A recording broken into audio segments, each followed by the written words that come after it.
Hello everyone. आज के हम अपनी इस वीडियो में बात करेंगे कॉची-गॉर्सेट थ्योरम के बारे में। तो आइए हम देखते हैं कि कॉची-गॉर्सेट थ्योरम क्या स्टेट करती है। हमारे पास कोई फंक्शन है एफ सेट जो क्या है, एनालिटिक है, किसमें, एक सिंपली कनेक्टेड डोमेन डी में, और सी हमारे पास क्या है, और हम लेट कर लेते हैं कि सी हमारे पास कोई क्या है, क्लोज कॉन्टिन्यूस रेक्टिफिकेबल कर्व है, किसमें, हमारी जो डोमेन है, डोमेन डी में। तो हमें क्या प्रूव करना है कि integration along C F of Z D Z equals to क्या है, 0। इस थ्योरम को हम एक और तरीके से लिख सकते हैं। वो कैसे लिखेंगे हम लोग? हमारे पास क्या है, if a function F of Z is analytic and single valued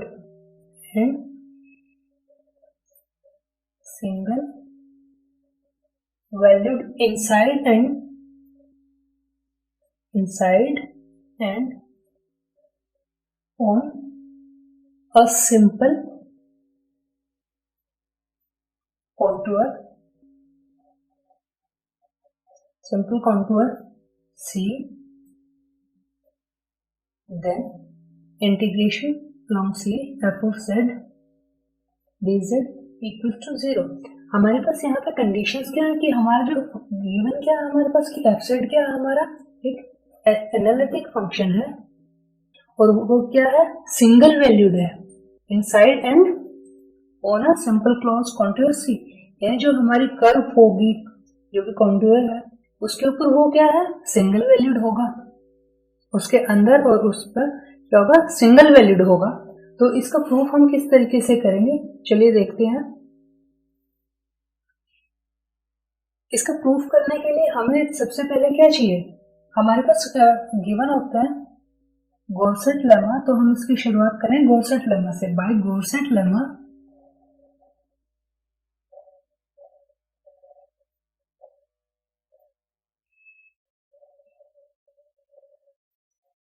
lemma क्या स्टेट करता है हमारा,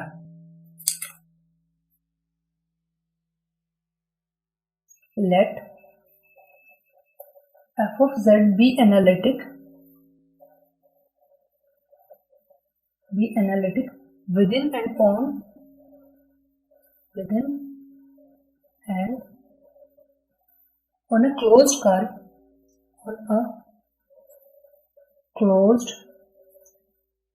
or contour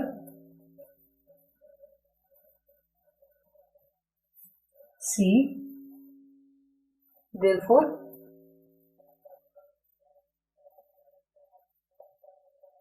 for every epsilon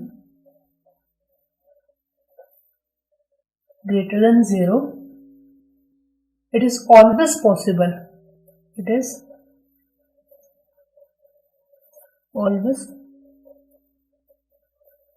possible to divide the region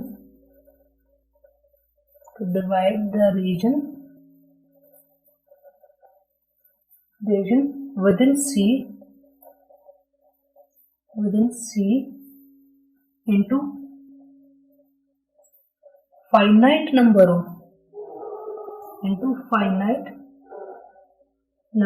of complete squares and partial squares, where जहां पे क्या होगा, जो उसकी बाउंड्रीज होंगी, where the boundaries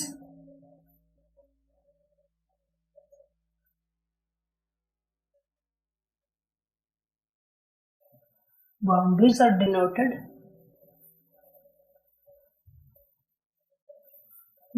by SI। हमारा क्या होगा, 1 2 3 to so on up to n times तक जाएगा, such that there exists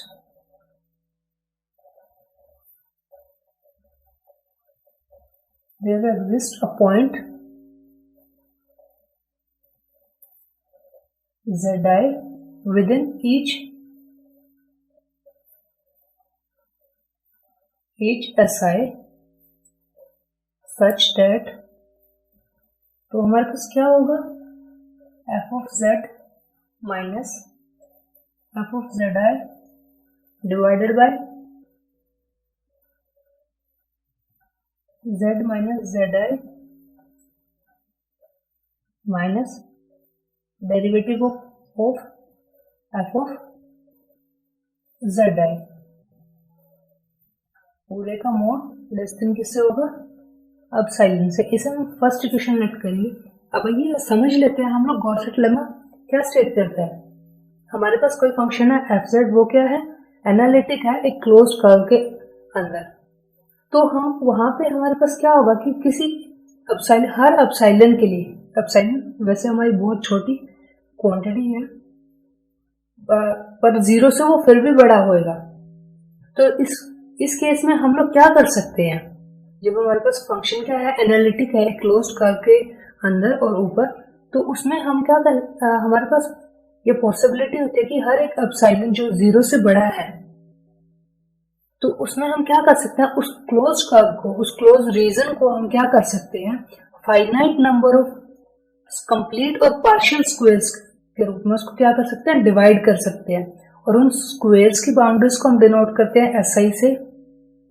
तो इस तरीके उन बाउंड्रीज को उन स्क्वायर्स के रूप, उस कर्व को हम स्क्वायर्स के रूप में इस तरीके से डिवाइड करते हैं कि हर एक स्क्वायर में एक पॉइंट एग्जिस्ट करेगा zi, जिसके लिए क्या कंडीशन होगी, f of z minus f of zi divided by z minus zi minus f derivative z of i, पूरे का मोड किससे लेस होगा, एप्सिलॉन से। अब इसे आगे कैसे हम लोग सॉल्व करेंगे वो देखते हैं।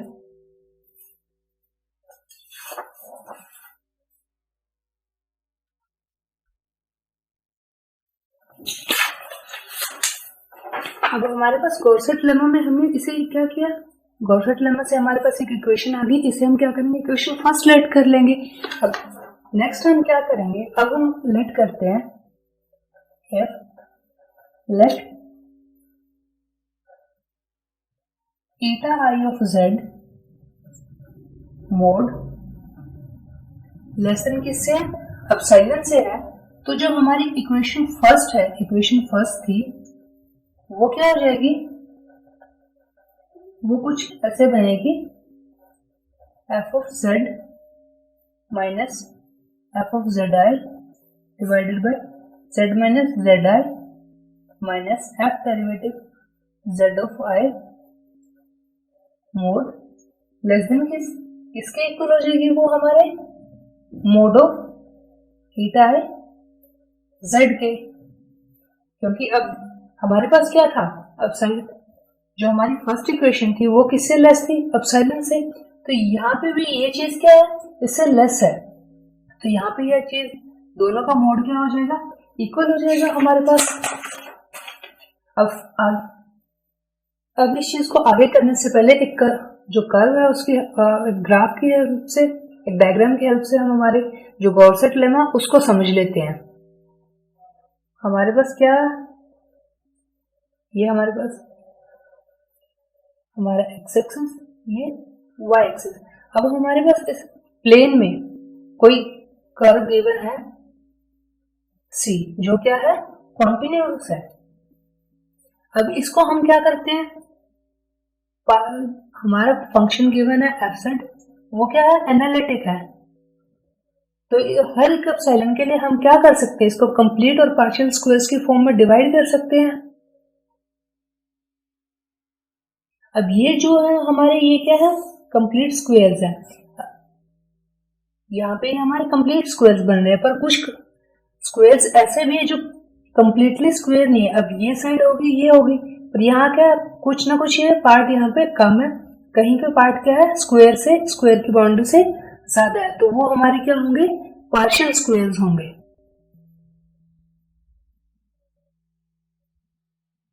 तो अब हम इसको आगे करते हैं। ये हमारा गॉसेट लेमा से आई थी चीज, लेस देन किससे थी, एप्सिलॉन से। हम एक फंक्शन लेट करते हैं theta I Z, theta I of Z less than epsilon. तो ये जब हम इसको पुट करेंगे हमारे इक्वेशन फर्स्ट में, तो हमारे पास ये चीज बन जाएगी। तो इसको फर्दर सिंप्लीफाई करते हैं तो हमारे पास क्या आएगा, एफ ऑफ जेड माइनस, दोनों मोड में है चूंकि तो इसको आसानी से हम सॉल्व कर लेंगे, f of z minus f of z i divided by z minus z i minus f of i f derivative z i equals to किसके हो जाएगा, ईटा आई जेड के। अब इसको सिंप्लीफाई कर दें, कर फर्दर सिंप्लीफिकेशन पे हम करेंगे तो हमारे पास यहाँ पे हम लोग एफ जेड की वैल्यू निकालेंगे और वो वैल्यू क्या आएगी हमारे पास, f of z minus f of z i minus f derivative z i into z minus z i. यहाँ पे हमने एलसीएम लिया और दूसरी तरफ इसको मल्टीप्लाई कर दिया, equals to z minus z i into eta i of z. तो हमारे पास यहाँ से एफ जेड की वैल्यू क्या आ गई, एफ जेड किसके इक्वल हो गया हमारे पास, एफ ऑफ जेड आई, क्योंकि यहाँ ये चीजें माइनस है तो उस साइड जाके हमारे पास क्या होंगी, प्लस हो जाएंगी, और जो चीज प्लस में वो साइड जाके दूसरी साइड जाके माइनस हो जाएंगी। तो एफ जेड क्या है हमारे पास, f of z i plus, इसको भी हम सिंपल फॉर्म में लिख देंगे तो z into F of F derivative z i minus z I f derivative z आई, और यहाँ पे हमारा ये क्या है, इस चीज को हम एज इट इज रखेंगे, z minus z i eta i of z, ये हमारी इक्वेशन क्या होगी, सेकेंड।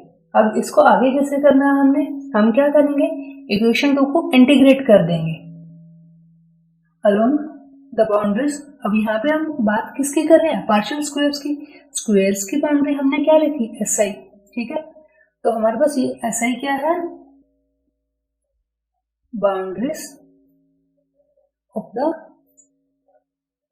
स्क्वायर्स। अब हम यहाँ स्क्वायर हम बात कर रहे हैं स्क्वायर्स की, चाहे वो पार्शियल हो या फिर कंप्लीट स्क्वायर हो, उसकी बाउंड्री हम किससे डिनोट कर रहे थे, एस आई से। तो अब क्या करेंगे, इंटीग्रेटिंग इक्वेशन 2 वी गेट, हमारे पास क्या आ जाएगा, दोनों साइड इंटीग्रेशन लगाना हमने, तो integration along s i f of Z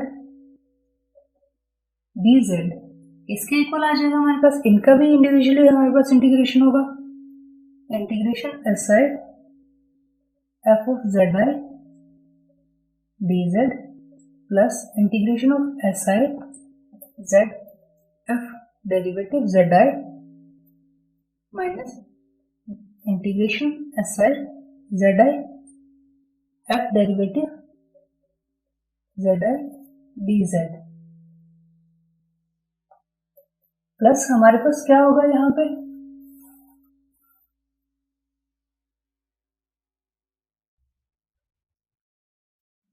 हमारे पास इस चीज को अभी हम इंटीग्रेशन करेंगे एस अलोंग एस आई के अलोंग इंटीग्रेशन करना है, Z minus z i into eta i of Z D z. अब हम लोग यहाँ पे क्या करना है, अब हमारा नेक्स्ट स्टेप क्या होगा,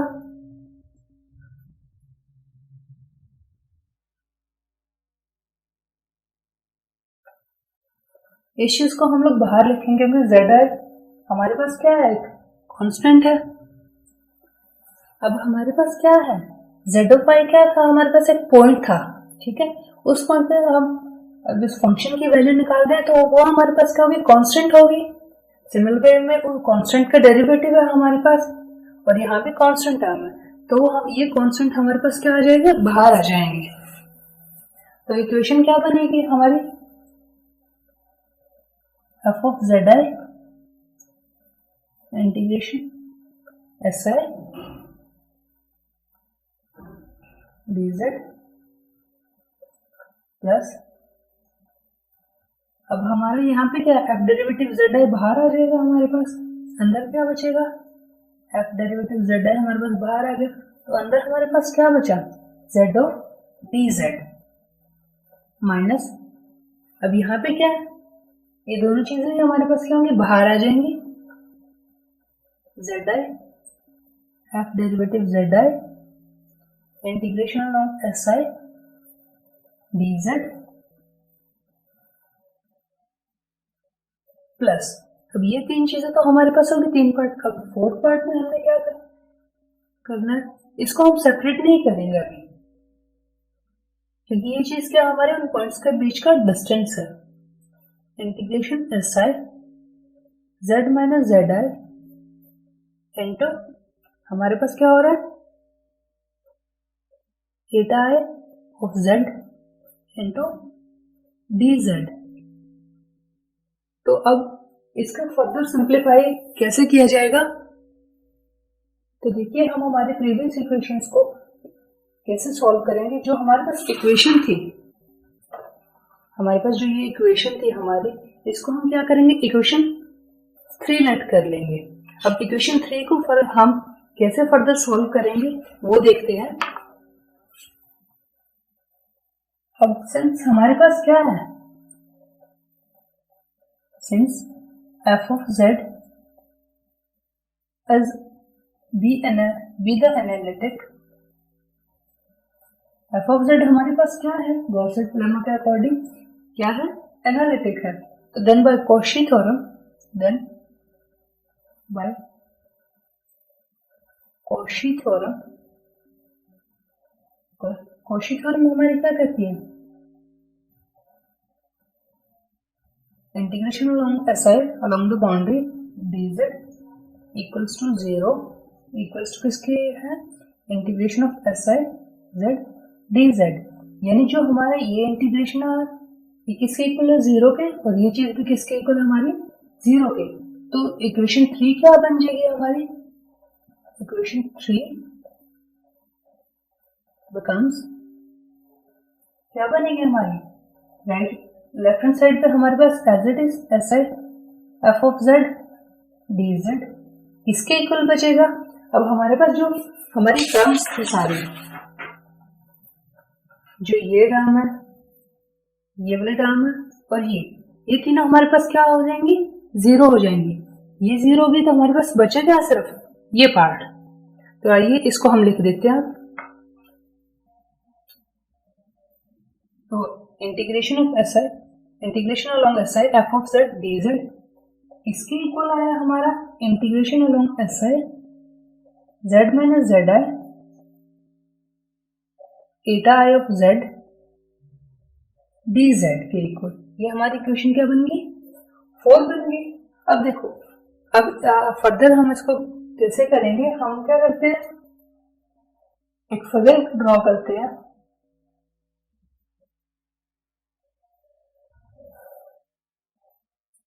हमारे पास क्या थी, हमारे क्लोज कर्व गिवन थी हमारे पास सी,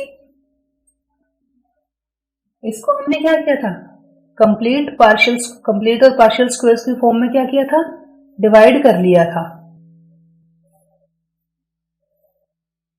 तो अब यहाँ पे हमारे पास क्या हो रहा है, हम क्या कर लेते हैं, C1 C2 so क्या हमारे ये डिनोट करते हैं हमारे कंप्लीट स्क्वायर्स को, और जो ये हमारे यहाँ पे ये चीजें हैं अलोंग द बाउंड्री जो कंप्लीटली स्क्वायर नहीं है, वो क्या हमारे पार्शियल स्क्वायर्स,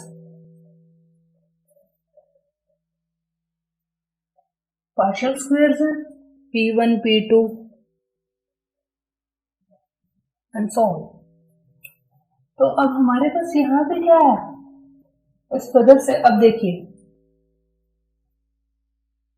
इस पॉइंट को हम ए नेट कर लेते हैं, ये हमारा ए है, ये बी, ये सी, ये डी। अब यहाँ पे क्या हो रहा है, जो ए बी हम किस तरीके से मूव कर रहे हैं, A to B, B to C, C to D2 A। तो हमारे पास यहाँ क्या है, डायरेक्शंस क्या है, ऑपोजिट्स हैं। AB की डायरेक्शन किसके ऑपोजिट है, CD के, और AD की डायरेक्शन किसके ऑपोजिट है, BC के। तो ये क्या कर रही है, एक दूसरे के जो मैग्नीट्यूड को क्या कर रही है, कैंसिल आउट कर रही है। कंप्लीट स्क्वायर्स के केस में जो डायरेक्शन की वजह से क्या हो रहा है, ऑपोजिट साइड्स का मैग्नीट्यूड क्या हो रहा है, एक दूसरे को कैंसिल आउट कर रहा है ऑपोजिट डायरेक्शन की वजह से। तो जो इसका इफेक्ट हमारे पास टोटल इंटीग्रल पार्ट बचेगा वो किसकी वजह से होगा, सिर्फ हमारे पार्शियल स्क्वायर्स की वजह से। तो इस चीज को हम लोग अब आगे करते हैं। तो इस चीज को पहले हम लिखेंगे कैसे वो देख लीजिए। It is clear from the adjoining figure or diagram, from the adjoining figure or diagram that the integral part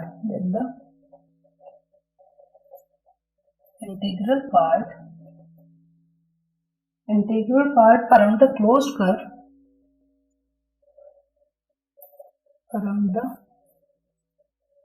closed curve C is equal to the sum of the integrals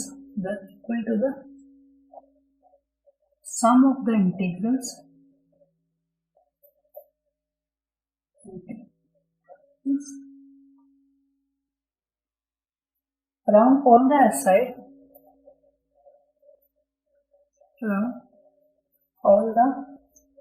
SI इस चीज का मतलब क्या, around all the SI जो हमारे सिर्फ boundary के पास है, जो हमारे पार्शियल स्क्वायर है, जो हमारे कंप्लीट स्क्वायर है वो तो ऑपोजिट डायरेक्शन की वजह से मैग्नीट्यूड कैंसिल कर रहे हैं। तो हमारे पास इंटीग्रल पार्ट कहाँ बचेगा, सिर्फ अलोंग द बाउंड्री के साथ बचेगा। जो ये पार्शियल स्क्वायर्स हमारे पास हैं यहाँ पे बन रहे हैं, बिकॉज इसका रीजन क्या है हमारे पास, वो बता ही चुके मैं आपको। because the line integral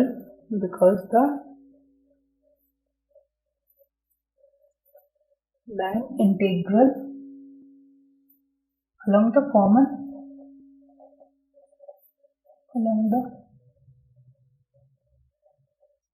common boundaries of the square,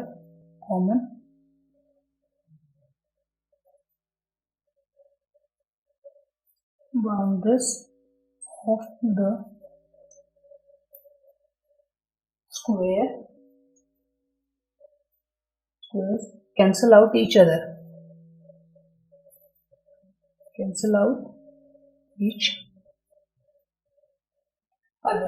अब ये चीज लिखनी, हमने जो फिगर बनाया है उस चीज को यही हमने यहाँ पे लिखा है।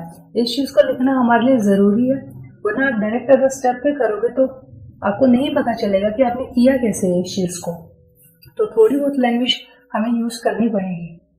तो इससे हमारे पास क्या बचेगा, देयरफॉर जो इक्वेशन 4 है वो क्या हो जाएगी। अब ये तो कंप्लीट था हमारे पास इंटीग्रल जो भी है पार्शियल और कंप्लीट स्क्वायर्स का, पर हमारे पास बच किसके, जो इंटीग्रल पार्ट आएगा किसकी वजह से, पार्शियल स्क्वायर्स की वजह से। तो ये हमारे पास क्या होगा, integration along C f of z dz। अब जो हमारी बाउंड्री क्या थी, वो बाउंड्री क्या हमारी क्लोज्ड कर दी है हमारे पास, टोटल ओवरऑल जो बच गया हमारा along C ही आएगा। अब जो रिजल्ट आना है तो वो कैसे लिखा जाएगा, summation I equals to 1 to n integration of ऐसे f of z dz। ये हमारी क्वेश्चन नंबर 5, ये हमारा टोटल इंटीग्रल पार्ट है और ये हमारे किसकी वजह से, हमारा पार्शियल स्क्वायर्स की वजह से है। तो इक्वेशन 4 से हम इसकी वैल्यू क्या करेंगे, इक्वेशन 5 में पुट करेंगे इस पार्ट की। तो हमारे पास क्या बनेगा, तो हमारे पास फ्रॉम इक्वेशन 4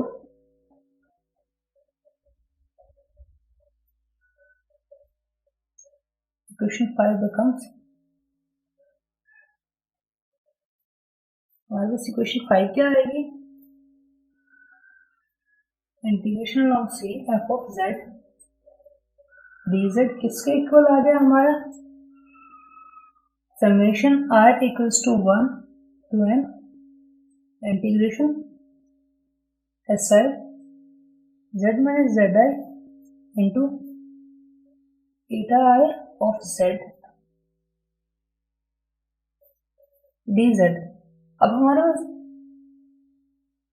एन की ये चीज किस लिए आई, क्योंकि हमारे पास नंबर ऑफ स्क्वेयर्स हमें नहीं पता, पार्शियल स्क्वेयर्स कितने हैं हमारे पास, पार्शियल या कंप्लीट स्क्वेयर्स हमारे पास कितने हैं।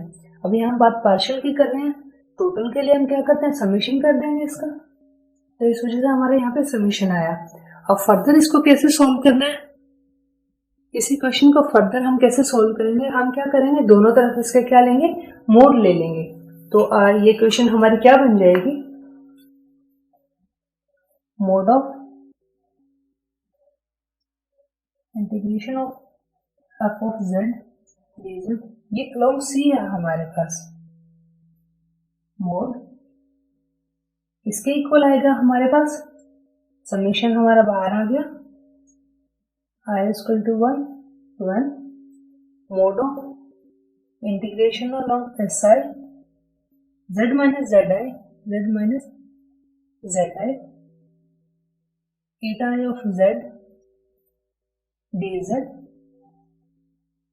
अब इसको ये चीज कैसे, अब इसको हम पार्ट्स में डिवाइड कर लेते हैं और इंटीग्रेशन हमारे पास क्या आ जाएगा, बाहर आ जाएगा यहाँ पे, तो ये क्या होगा हमारा, लेस देन समेशन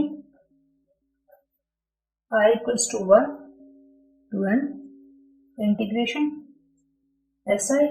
अब मोड हम अंदर लेके जाते हैं, तो ये कैसे हो जाएगा हमारे पास, mod of z minus z i into mod of eta i z mod of d z. अब हमारे पास क्या था, हमने क्या लेट किया था, ईटा आई ऑफ जेड, इसका मोड किससे लेस देन था, एप्सिलॉन से। तो अब हम यहाँ पे इसमें पुट कर देंगे, तो हमारे पास ये लेस देन इक्वल टू से क्या बन जाएगा हमारे पास, less than summation i equals to 1 to n integration s i.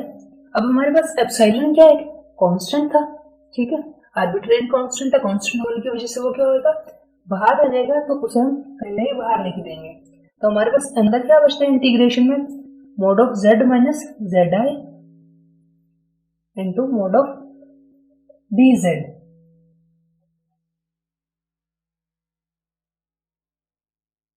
तो ये हमारे क्या हो गई हमारे पास, mod of integration along C F of Z D z. तो इसे हम क्या करेंगे, हमारे क्वेश्चन नंबर 6 सेलेक्ट कर लेंगे। अब ये चीज हमारे पास क्या है, डिस्टेंस है z से लेके z आई तक का, हमारे पास क्या था, स्क्वायर लेट किया था हमने, स्क्वायर्स के फॉर्म में डिवाइड किया था उसको। तो अगर अब स्क्वायर में एक स्क्वायर, हर एक स्क्वायर के अंदर पॉइंट z आई था, अब z से मैक्सिमम डिस्टेंस पे पॉइंट z कहाँ हो सकता है, या फिर z हमारे पास कोई भी पॉइंट है स्क्वायर पे, इसके कॉर्नर पे कहीं भी लेट कर ले, उससे उसका मैक्सिमम डिस्टेंस कहाँ होगा, यहीं पे होगा। और ये चीज क्या होगी हमारे पास, हम लोग लेट कर, ये इनके बीच का मैक्सिमम डिस्टेंस आ जाएगा। इसको चलिए थोड़ा लैंग्वेज की फॉर्म में लिख लेते हैं एक बार, let a i be the length of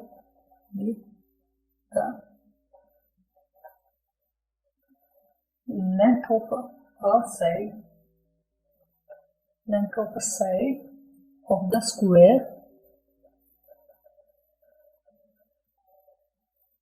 then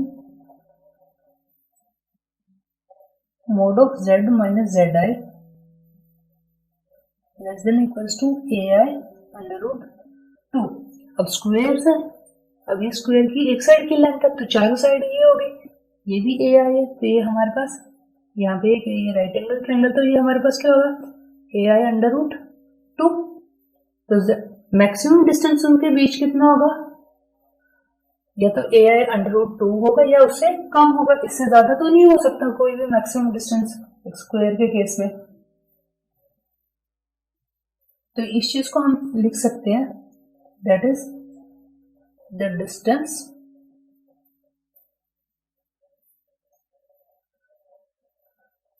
between the points Z and Zi cannot be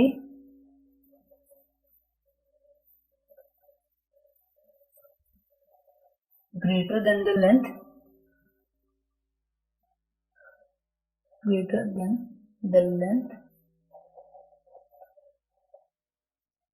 AI under root 2। अब हमने इसी चीज को लैंग्वेज के फॉर्म में लिख दिया, such that mod of Z minus Zi less than equals to AI under root 2। अब हमारे पास क्या होगा, यहाँ पे जो ये चीज है ये क्या बन जाएगी, नाउ इंटीग्रेशन अलॉन्ग ऐसे mod of Z minus Zi into mod of Z dz किसके लेस देन हो जाए, लेस देन इक्वल टू क्या हो जाएगा हमारे पास Z माइनस Zi। मोड की वैल्यू हम यहाँ पुट कर देंगे तो हमारे पास क्या होगा, ये क्या हमारे पास कांस्टेंट है तो हम इसको पहले ही बाहर लिख सकते हैं, a under root 2 integration along SI mod of dz। अब हमारे पास मोड ऑफ dz क्या रिप्रेजेंट कर रहा है, हमारे पास जो हमारी कंप्लीट कर्व थी हमारे पास ये सी, उसकी लेंथ को रिप्रेजेंट कर रहा है। मोड ऑफ dz क्या कर रहा है, मोड ऑफ dz रिप्रेजेंट कर रहा है हमारा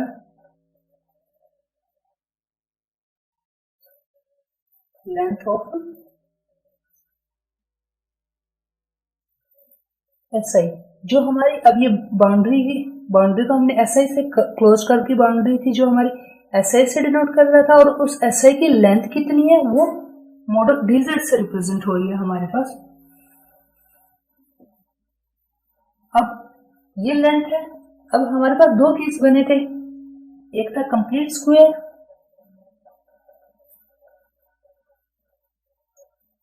स्क्वायर, दूसरा हमारे पास क्या था, partial square.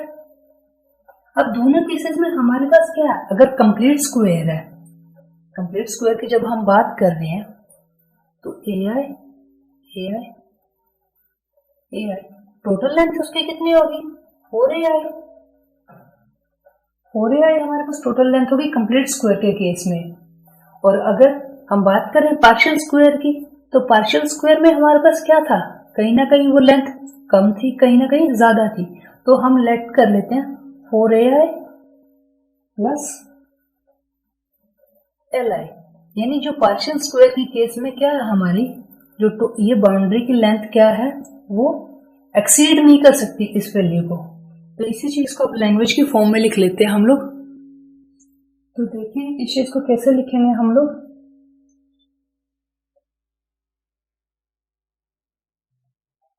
since mode of dz represents the length of SI,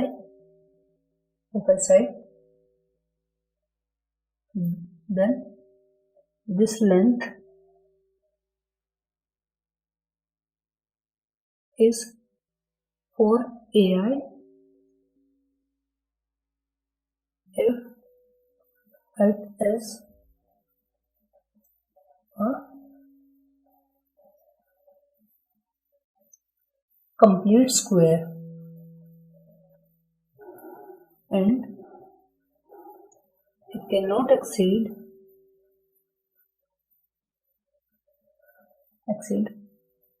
4AI plus LI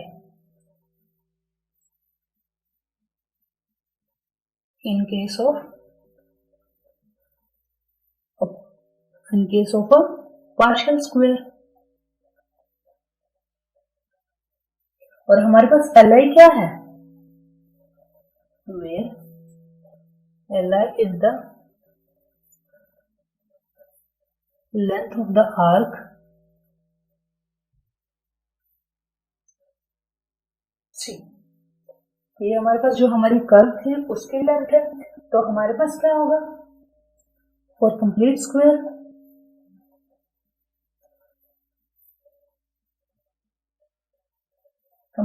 के केस में हमारी इंटीग्रेशन क्या बन जाएगी, integration s i mod of z minus z i into mod of d z किससे लेस देन होगा।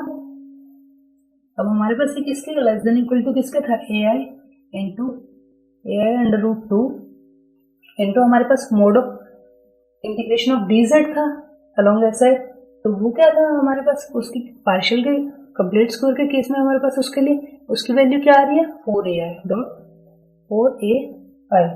तो ये किसके क्या बन गया हमारे पास, less than equals to 4 under root 2 ai square. For partial square क्या बनेगा हमारे पास, ये फॉर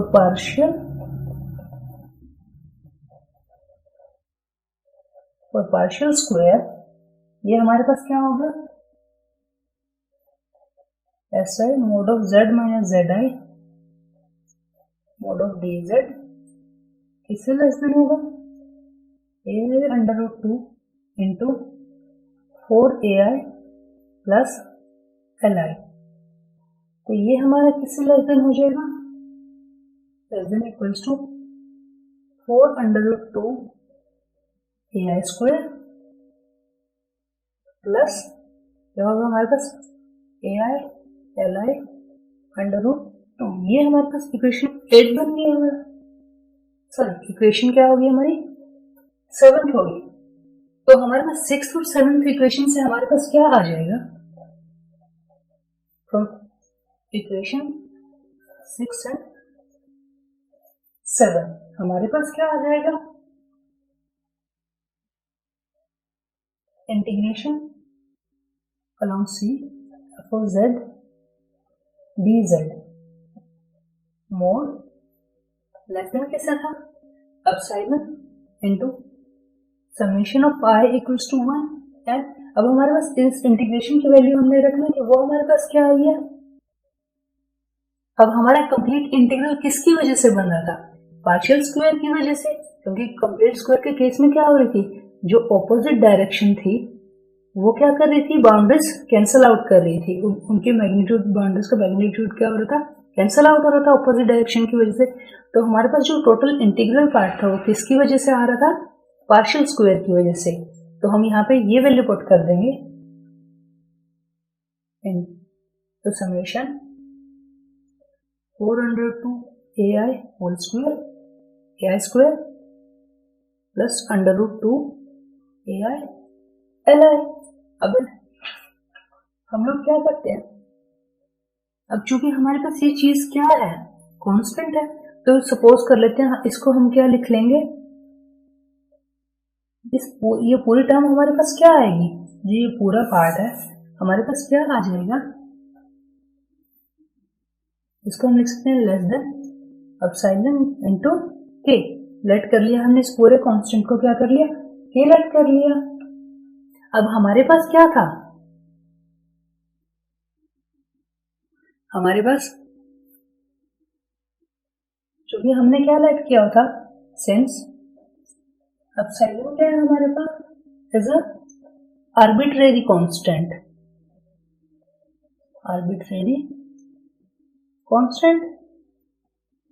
तो उसकी वैल्यू क्या होगी, लगभग 0 के बराबर ही होगी।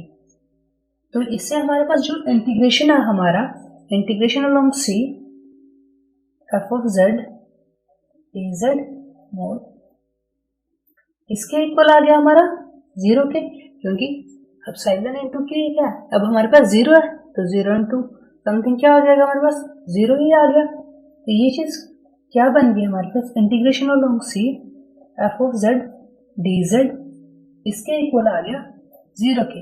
और ये हमारी क्या थी, कॉची गॉसिट कॉची-गॉर्सेट थ्योरम। तो अब इस थ्योरम में बस इतना ही था हमारा, थोड़ी सी लेंथ है पर काफ़ी इंपॉर्टेंट थ्योरम है हमारी कॉम्प्लेक्स एनालिसिस के लिए।